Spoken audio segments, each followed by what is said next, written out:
राधे राधे दर्शकों, जिंदगी का सफ़र चैनल में आपका स्वागत है।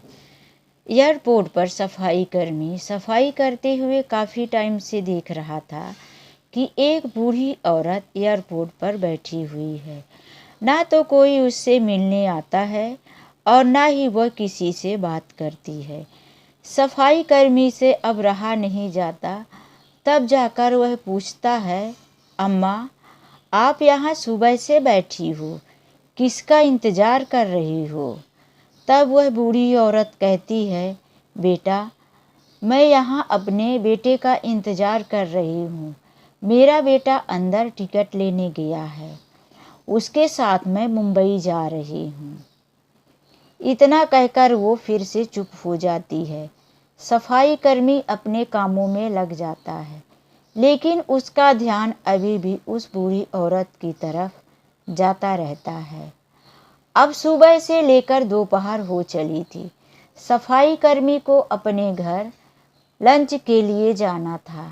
तभी उसने पूछा, अम्मा, अब तो दोपहर खाने का टाइम हो गया है, आपका लड़का आया कि नहीं? बूढ़ी औरत ने कहा, नहीं बेटा, अभी तक नहीं आया। तुम जरा अंदर जाके एक बार देखो तो मेरे बेटे को टिकट मिली कि नहीं। सफाई कर्मी अंदर गया तो देखा कि दोपहर के टाइम में टिकट काउंटर बंद हो चुके थे और वहाँ पर कोई था भी नहीं। तब सफाई कर्मी आकर कहा, अम्मा, अंदर तो कोई भी नहीं है, तुम यहाँ कब तक बैठी रहोगी? चलो कहीं और बैठ जाओ। तब उस बूढ़ी औरत ने कहा, नहीं बेटा, मेरा लड़का अंदर से आएगा और मुझे ना पाकर बहुत परेशान हो जाएगा, मैं यहीं बैठी हूँ। सफाई कर्मी बूढ़ी औरत को ज़्यादा कुछ ना कह सका, इसीलिए वह चला गया खाना खाने। जब वह 1 घंटे के बाद वापस आया, तभी उसने देखा कि वो औरत वहीं पर बैठी हुई थी। उसने फिर से पूछा, अम्मा, अभी तक तुम्हारा लड़का नहीं आया? तब औरत ने कहा, नहीं बेटा, तुम मेरी मदद ही करना चाहते हो तो जाकर एक बार फिर से मेरे लड़के का पता लगाओ। ना जाने मेरे लड़के को क्या हो गया, पता नहीं अभी तक निकला क्यों नहीं। इस तरह से अम्मा की बात सुनकर सफाई कर्मी बूढ़ी औरत की तसल्ली के लिए एक बार फिर से अंदर गया। वहाँ पर कुछ लोग तो थे, लेकिन उस औरत का कोई लड़का हो इस एज का वहाँ कोई नहीं दिखा। इसीलिए वो बाहर आकर कहा, अम्मा, एक बात बोलूं?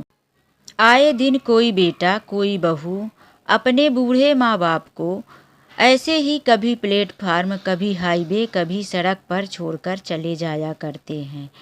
माँ, आपका बेटा लगता है अब कभी नहीं आएगा।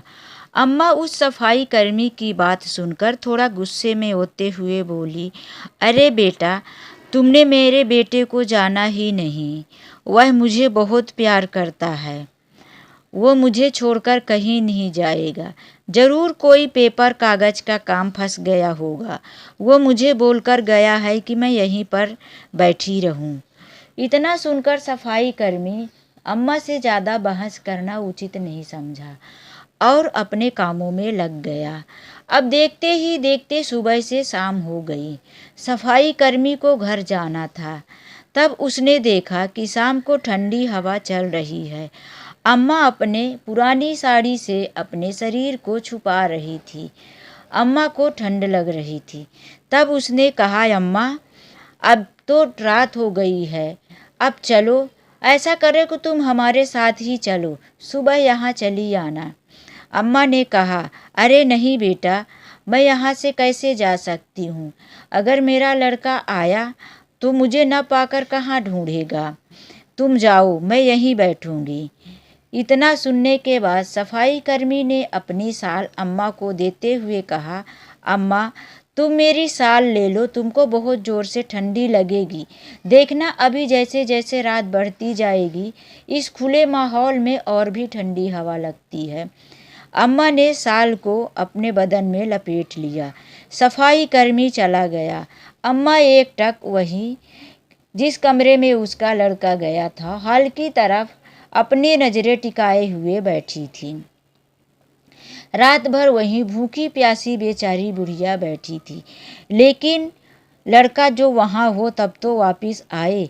सुबह जब सफाई कर्मी अपने काम पर वापस आया, तब भी देखा कि वो बूढ़ी औरत वहीं मुरझाई हुई बैठी थी। आते ही वो पहले अम्मा के पास ही गया और कहने लगा, अम्मा, अभी तक तुम्हारा लड़का नहीं आया। अब तो मुझे नहीं लगता कि वो वापस आने वाला है। बूढ़ी औरत ने कहा, पता नहीं बेटा। तब उस सफाई कर्मी ने कहा, अम्मा, चलो वहाँ पर एक टेबल पर बैठ जाओ। उस सफाई कर्मी ने सहारा देते हुए अम्मा को एक लंबी सी मेज पर बैठाया, जिसमें अम्मा ने शाल ओढ़कर वहीं अपने हाथ पैर को ऊपर नीचे करते हुए बैठ गई। सारी रात भूखी प्यासी एक पलक के लिए आंख नहीं झपकाई और उसने अम्मा को खाने पीने को पूछा। तब अम्मा ने कहा, बेटा कुछ नहीं। फिर सफाई कर्मी अपनी ड्यूटी में लग गया। कुछ ही टाइम के बाद अम्मा वहीं टेबल से चक्कर खाकर नीचे गिर गई। वहाँ पर रह रहे कुछ कर्मचारियों ने देखा कि एक अनजान औरत टेबल से गिरकर बेहोश हो गई है। तभी वहाँ पर भीड़ जमा होने लगी। किसी ने डॉक्टर को भी फ़ोन करके बुला दिया। डॉक्टर ने चेकअप किया, बताया कि कमजोरी की वजह से इस अम्मा को चक्कर आया है। तभी भीड़ देखकर वो सफाई कर्मी भी दौड़ता हुआ आया और भीड़ में घुसता हुआ माँ के पास पहुँचा। देखा कि वो अम्मा बेहोशी से जाग गई थी। उसने पूछा, क्या हुआ अम्मा, तुम बेहोश कैसे हो गई? तब उसने कहा, डॉक्टर ने बताया कि कमजोरी से मुझे चक्कर आ गया था। तब उस सफाई कर्मी ने कहा कि ऐसा होना ही था अम्मा, तुम कल सुबह से यहाँ बैठी हो और आज सुबह तक कुछ खाई पी नहीं, बस एकटक अपने लड़के को निहारते बैठी हो। कुछ खाओगी? इतना कहकर उसने अपने नाश्ते का डिब्बा अम्मा के हाथों में थमा दिया। पूछा, पानी है अम्मा? अम्मा ने कहा, बेटा मेरी पोटली में एक बोतल में पानी पड़ा होगा। तब वह कहा, ठीक है अम्मा, तुम खा लो, अभी हमारे काम का टाइम है, सवेरे की सफाई जो करनी है। इतना कहकर वह काम करने लगा। काम करते करते कुछ दूर तक वो सफाई करने निकल गया और जब वो कुछ टाइम के बाद आया तब देखा कि वहाँ पर अम्मा नहीं थी। उसने सोचा शायद अम्मा अपने घर चली गई होगी। फिर वो किसी काम से जब शाम को बाहर निकला तो उसने देखा कि एक औरत दूर खड़ी हुई है। उसके आसपास कुछ कुत्ते भौंक रहे हैं। वह वहाँ पर पत्थर बीन बीन कर कुत्तों को भगाने की कोशिश कर रही थी, लेकिन उसे लगा कि एक बार देखना तो चाहिए कि ये कौन है। वो जाता हुआ नज़दीक, तभी अम्मा के चेहरे पर स्ट्रीट लाइट पड़ी। उसने पहचान लिया कि अरे, यह तो वही अम्मा है जो कल से एयरपोर्ट पर बैठी थी। वह वहीं पर पड़ी एक लकड़ी उठाकर कुत्तों को डराकर भगाने लगा और नज़दीक जाकर पूछा, अम्मा, तुम अभी तक घर नहीं गई? तब उस औरत ने कहा, बेटा मैं घर जाऊं तो कहाँ जाऊं, मेरे लड़के ने मुझे कहीं का नहीं छोड़ा। पहले वो मुझे गांव से यहाँ शहर लेकर आया, बोला कि मेरे साथ यहाँ रहना। अब इस छोटे शहर में मुझे छोड़कर बम्बई चला गया। उसने मेरे घर को भी बेच दिया, मेरे घर के सारे सामान को भी बेच दिया।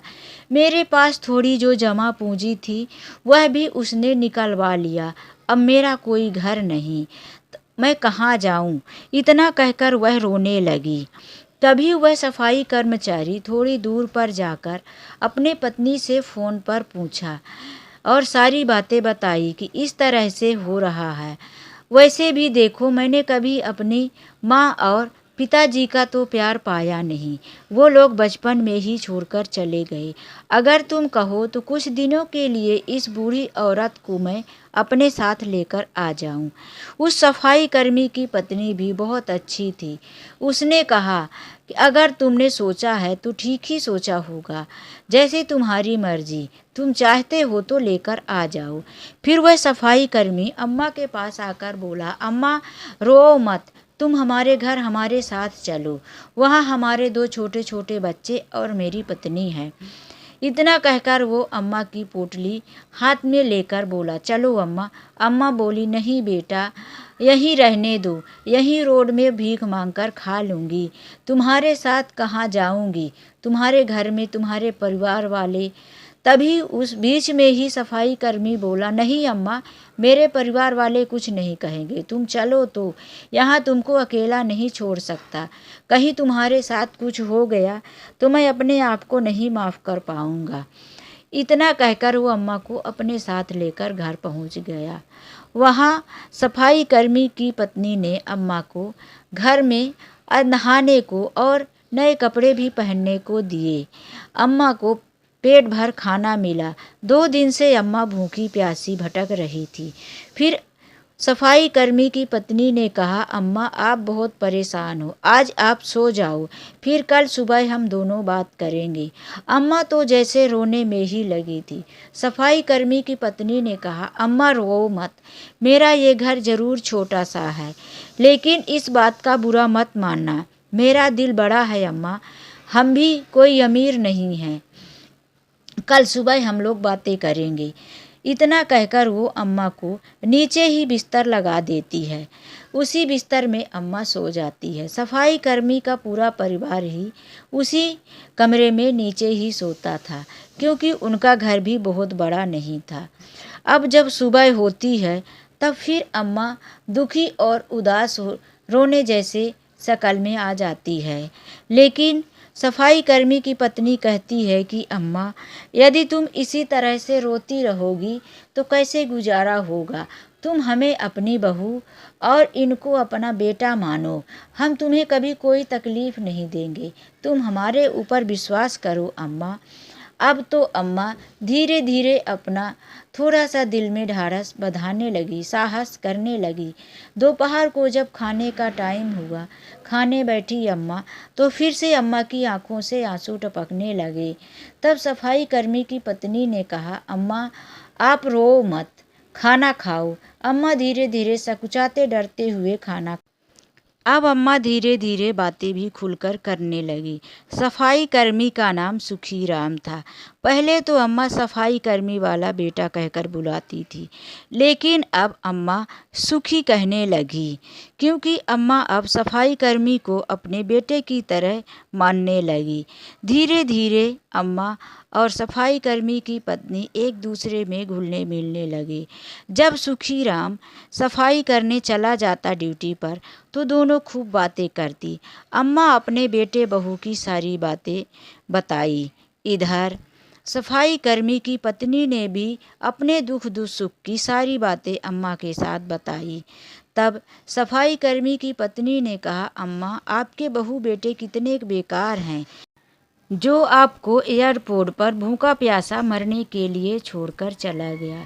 कैसे होते हैं वो औलाद जो अपने माता पिता को रोड पर, हाईवे पर या कि एयरपोर्ट पर, रेलवे स्टेशन पर मरने के लिए छोड़कर चले जाते हैं। इतना सुनकर अम्मा की आंखों में फिर से आंसू आने लगे। अब सुखीराम की पत्नी समझ गई थी कि पिछली बातों को याद करके अम्मा दुखी होती है। तब उसने अम्मा को अपने घर की कुछ बातें बताना, कुछ चीज़ें दिखाना शुरू कर दिया। अम्मा धीरे धीरे मन प्रसन्न करके रहने लगी। अम्मा ने भी थोड़े मोड़े घर के काम संभाल लिए, बच्चों को संभालती, बाहर सब्जियां लेने चली जाती। अब सुखीराम की पत्नी भी बहुत सुकून महसूस कर रही थी। उसे भी अपने बच्चों और थोड़े से कामों से राहत जो मिली थी। वह हमेशा से चाहती थी कि मेरे परिवार में भी बड़े बुजुर्गों का साया रहे, लेकिन आज उसका सपना पूरा हो गया। उसे भी सास के रूप में एक माँ मिल चुकी थी। अब दोनों बहुत खुशी और आराम से काम करने लगी। एक दिन बूढ़ी अम्मा ने कहा, बेटा सुखी, तुम मेरे लिए कोई काम ढूंढ दो जिससे मैं कर लिया करूँगी। तब सुखीराम कहने लगा, अम्मा यदि तुम्हारा लड़का होता तो तुम इसी तरह से कहती, मैं कमा रहा हूँ ना, कोई कमी नहीं है अम्मा, भगवान 2 जून का खाने को दे रहा है ना, बस जो किस्मत में लिखा होगा वही होगा। तुम कहीं नहीं जाओगी, मैं तुमसे इस उम्र में काम करवाऊंगा। अगर कुछ ऐसी ही ज़रूरत पड़े तो मेरी पत्नी काम पर जाएगी और मैं जाऊंगा। तुम बच्चे और घर संभाल लेना, लेकिन अभी इसकी कोई ज़रूरत नहीं है। और अम्मा दोबारा ऐसा कुछ मत कहना। अम्मा भी उसकी बातें सुनकर चुप हो गई और उसको लाखों दुआएं देने लगी। ठीक है बेटा, अब जो किस्मत में लिखा होगा वही होगा। इस तरह से अम्मा बाहर सब्जियां लेने जाती और घर के जो छोटे मोटे काम थे वो तो कर ही लेती थी। एक दिन अम्मा सब्जी लेने बाजार गई। वह सब्जी लेकर वापस लौट रही थी, तब उसने देखा कि एक लड़का माइक से कुछ बोल रहा था। वह भी सुनने लगी। उसने देखा कि लड़के के हाथ में लॉटरी का टिकट था। वह बोल रहा था कि ये 10 रुपए की लॉटरी का टिकट है, अगर किसी का भाग्य खुला तो 10 करोड़ मिलेंगे। अम्मा ने सोचा क्यों न मुझे भी अपनी किस्मत आजमानी चाहिए। सब्जी से 10 रुपए बचे थे, उसने वो लॉटरी का टिकट खरीद लिया और लाकर बहू के हाथ में दिया। सब्जी पकड़ाते हुए कहा, बहू 10 रुपए बचे थे, मैं ये लॉटरी का टिकट लेकर आई हूँ। तुम ही न कहती हो कि जो किस्मत में लिखा होगा तो होगा। हो सकता है कि भगवान हमारे किस्मत में कुछ लिखे हो सकता है हमारी किस्मत भी बदल जाए। तब बहू ने कहा, अरे अम्मा, आप भी ना जाने इन बातों में कितना विश्वास करती हैं। ऐसा कुछ नहीं होता। मैंने तो आज तक सुना ही नहीं कि कभी किसी की लॉटरी लगी हो और वह अमीर बन गया हो। तब अम्मा ने कहा, कोई बात नहीं बहू, 10 रुपए हमने खर्च किए हैं तो यही मान लेना कि बूढ़ी अम्मा ने कुछ खा लिया 10 रुपए का। तब बहू ने कहा, अरे अम्मा, पैसे की बात नहीं है, आप उदास मत होइए। इस तरह से बूढ़ी अम्मा महीने में 4 लॉटरी का टिकट खरीद लाती है। वह जब भी सब्जियां लेने जाती है तो उस लड़के से 4 लॉटरी का टिकट लाती है। जब महीने के लास्ट में वो लड़का बताता है कि अम्मा, आज से आपने जो 4 लॉटरी का टिकट खरीदा है तो महीने के आखिरी दिन में इस लॉटरी के टिकट का फैसला होगा। इसका विजेता कौन है आपको टीवी में पता चल जाएगा। आप ये वाला चैनल चालू करके रखना और उसमें इस लॉटरी में दिए हुए जो टिकट में नंबर दिया है वही नंबर बोला जाएगा। तभी आप उसी पते पर आ जाना। पता हम लोग टीवी पर ही बता देंगे। अम्मा ने ये बात सुन रखा था और अपनी बहू को बता दिया। इस तरह से आखिरी दिन आया। तब उसी दिन सुखी राम खा पीकर अपने काम पर चला जाता है। अब दोनों सास बहू टिकट लेकर बैठ जाती हैं। आखिर वही चैनल शुरू होता है और टिकट के आखिरी फैसले का टाइम आ जाता है कि विजेता कौन है। पहले विजेता को 50 लाख रुपए का इनाम, दूसरे विजेता को 5 करोड़ का इनाम और फर्स्ट विजेता को 10 करोड़ का इनाम देना था। पहले विजेता को इनाम दे दिया जाता है। वो लोग दिल थाम के बैठे रहते हैं। 2 चांस और है। फिर उन लोगों ने टीवी में टकटकी लगाई। आखिर दूसरे विजेता को भी पैसा मिल जाता है। लेकिन जब तीसरे विजेता का नंबर आता है तो उसका नंबर सुनते ही वो दोनों सास बहू अपना सिर पकड़कर नीचे बैठ जाती हैं, क्योंकि उनका नंबर तो आता नहीं। लेकिन कुछ ही टाइम पर अनाउंस करने वाले व्यक्ति ने कहा, रुकिए रुकिए रुकिए, हमें नंबर बोलने में थोड़ी सी गलती हो गई। हमने जो नंबर बोल दिया है वो नंबर गलत है। असली नंबर ये है। भारी मिस्टेक होने के लिए मैं आप लोगों से क्षमा चाहता हूँ। ऐसा कहकर वो नंबर बोलने लगा तो फिर से उन दोनों ने उठकर और टिकटें उठाकर नंबर मिलाना शुरू कर दिया। बूढ़ी अम्मा ने जो कल टिकट लाई थी उसी का टिकट का नंबर मिलने लगा। लास्ट तक नंबर मिल गया। तभी दोनों खुशी से उछलने लगी और कहने लगी, अम्मा, हम तो करोड़पति हो गए। दोनों सास बहू एक दूसरे के गले मिलकर कभी उछलकर कभी कूदकर खुशियाँ मनाने लगीं। इतने में सुखी राम भी अचानक से घर पहुँच जाता है। उसने सास बहू को नाचता हुआ देखा तो कहा, अरे इतना क्यों खुश हो रहे हो तुम दोनों? कोई लॉटरी लग गई क्या? तब सुखीराम की पत्नी ने कहा, हाँ हाँ हाँ, सच में लॉटरी लग गई। तब उसने कहा, अरे मैं तो मजाक में बोल रहा था, क्या हुआ, क्यों इतना खुश हो रही हो? तब सुखीराम की पत्नी ने लॉटरी दिखाते हुए अपने पति को कहा कि देखिए, ये लॉटरी की टिकट, ये नंबर, और टीवी के स्क्रीन पर देखिए, ये नंबर है, इसी पर लोग तालियां बजा रहे हैं, यही नंबर है। उसने भी नंबर मिलाया और कहा, ये तो सच में है अम्मा, हमारा तो नसीब ही बदल गया। सुखीराम की पत्नी ने कहा, अब आपको ये छोटी मोटी नौकरी करने की ज़रूरत नहीं है। सुखीराम ने कहा, अरे ऐसा नहीं है। फिर अम्मा ने कहा, बेटा आज तुम अपने काम से छुट्टी ले लो, और जो पता और एड्रेस ये बता रहा है उसी पते पर हमें चलना होगा इस टिकट के पैसे लेने। सुखीराम ने फ़ोन करके अपने ड्यूटी से आधे दिन की छुट्टी ले लिया और अम्मा को लेकर उसी पते पर पहुंच गया। अब वहां पर इतनी भारी रकम थी, इसीलिए अम्मा को भी टीवी पर दिखाया गया। अम्मा अपने हाथों में लॉटरी का टिकट लिए हुए टीवी पर आने लगी। उधर बम्बई में रह रहे अम्मा का बेटा सतीश न्यूज़ चैनल देखा करता था।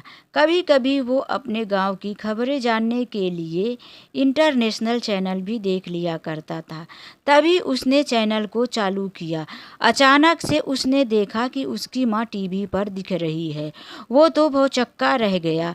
उसने नज़रें टिकाकर वहीं पर बैठ गया। देखा कि माँ के हाथ में 10 करोड़ की लॉटरी की टिकट है और सब लोग माँ के लिए तालियां बजा रहे।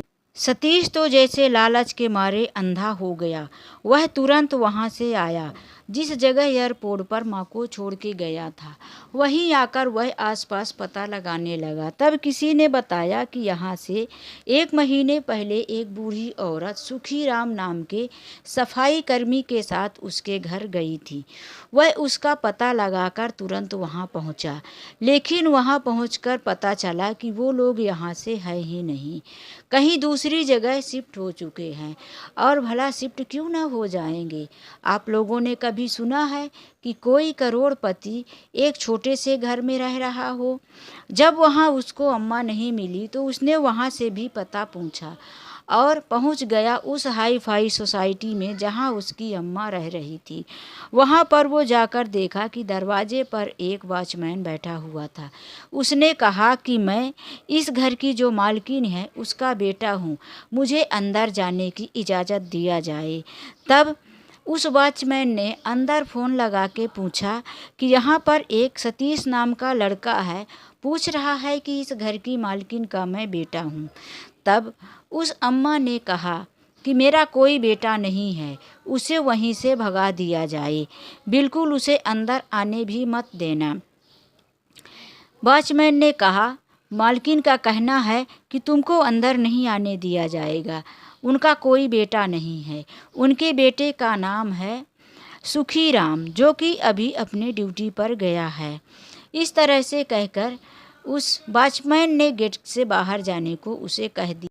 उसने सोचा कि मैं ऐसे कैसे जा सकता हूँ, माँ के पास 10 करोड़ रुपए, इतना बड़ा बंगला, मुझे किसी न किसी तरह से माँ से तो मिलना ही होगा। तब उसने एक जुगाड़ लगाया। जैसे ही वो वॉचमैन बाथरूम गया, वह घर के अंदर घुस गया और ज़ोर ज़ोर से आवाज़ें करने लगा, माँ माँ देखो तुम्हारा बेटा सतीश आ गया, माँ माँ मैंने तुम्हें कहाँ कहाँ नहीं ढूंढा। इतना कहकर वह दौड़कर माँ के गले लिपटने के लिए जाता है। माँ उसे पीछे धक्का देकर खुद पीछे हट जाती है और कहती है कि तू मेरा बेटा नहीं है, मैं तुझे नहीं जानती। सुखीराम, इसे घर से बाहर निकालो, वॉचमैन इसे बाहर निकालो। इतना कहकर अम्मा ज़ोर ज़ोर से आवाज़ें देने लगती है। तभी सुखीराम वहाँ आ जाता है। फिर सतीश अपनी जेब से चाकू निकालकर अपने हाथों में रखता है और कहता है, माँ मैं अपनी कलाई की नस काट कर मर जाऊंगा अगर तुमने मुझे माफ़ नहीं किया तो। अम्मा कहती है कि अरे तू मरने वालों से नहीं है, तू दूसरों को मारने वालों में से है। इतना कहकर अम्मा पीछे मुड़ती है तभी वो चाकू अपने गले में रख लेता है और कहता है, अम्मा मान जाओ वरना मैं अपनी गर्दन काट लूँगा। अम्मा कहती है, तुझे जो करना है कर, वॉचमैन इसे यहाँ से बाहर निकालो। तभी इतनी सारी आवाज़ें सुनकर सुखीराम वहाँ आ जाता है। तभी सतीश झटके से अपने गर्दन से चाकू हटाकर सुखीराम के गर्दन में लगा देता है। कहता है, अम्मा पीछे मुड़कर देखो, अगर तुमने अभी भी मुझे माफ़ नहीं किया तो मैं तुम्हारे इस बेटे को इस दुनिया से अभी विदा कर दूंगा। अम्मा सुखीराम की गर्दन में चाकू देखकर घबरा जाती है। कहती है, नहीं सतीश, तुझे जो चाहिए वो सब कुछ मिल जाएगा, पर तू सुखीराम को कुछ मत करना। यह सारा दृश्य सुखीराम की पत्नी ऊपर वाले कमरे से देख रही थी। वह अपने दोनों बच्चों को शांत करे हुए ऊपर थी। तभी उसने वहीं पुलिस को फ़ोन कर दिया था। अब सुखीराम की गर्दन में चाकू देखकर अम्मा घबरा जाती है। आवाज़ देती है, बहू, घर में जितने पैसे जेवर हो सब लेकर आओ, इसे दे दो। मैं अपने बेटे की जान को खतरे में नहीं डालना चाहती। मेरे बेटे से प्रिय मुझे धन दौलत कुछ, आखिर ऐसा कहे क्यों ना। जिस बेटे ने उन्हें एयरपोर्ट से उठाकर उनकी जान बचाई थी, तो वो उस बेटे की जान कैसे खतरे में डाल सकती थी। अम्मा ने सब कुछ देने के लिए बोल दिया। तभी वहाँ पर चुपके पांव पुलिस पहुँच गई। सतीश को पता भी नहीं चला कि उनके सिर में कब बंदूक लगा दी गई है। एक पुलिसकर्मी ने सतीश के हाथ से चाकू छुड़ा लिया, उसे पकड़ कर ले गए और लॉकअप में बंद कर दिए। कुछ ही दिनों के बाद उसे 20 साल की सज़ा हो गई, क्योंकि वो एक सरकारी सफाई कर्मी के घर में ज़बरदस्ती घुसकर उसके गले में चाकू लगाया हुआ था। पुलिस ने अपनी आँखों से देखा। माँ ने भी उसे 20 साल की सज़ा सुनकर बहुत दुख महसूस किया कि मैंने अपनी कोख को एक अच्छे इंसान को नहीं बल्कि राक्षस को जन्म दिया। उसने अपने कोख को बहुत कोसा, लेकिन सुखीराम और उसकी पत्नी माँ को संभाल लिए। उन लोगों ने कहा, माँ, जैसी करनी वैसी भरनी, जो भगवान को मंजूर होता है वही होता है, तुम इसमें अपना दोष मत दो। ये कहानी आप लोगों को कैसी लगी? अपने अनमोल विचार कमेंट बॉक्स में ज़रूर लिखें। यदि थोड़ी सी भी ये कहानी आपके दिल को छू गई हो तो एक लाइक ज़रूर करते जाइए। क्या आप मेरे चैनल में नए हैं, अभी तक मेरे इस चैनल को सब्सक्राइब नहीं किए हैं, तो प्लीज़ सब्सक्राइब भी कर लीजिए। तो चलिए मिलती हूँ एक ऐसे ही नए वीडियो में। राधे राधे।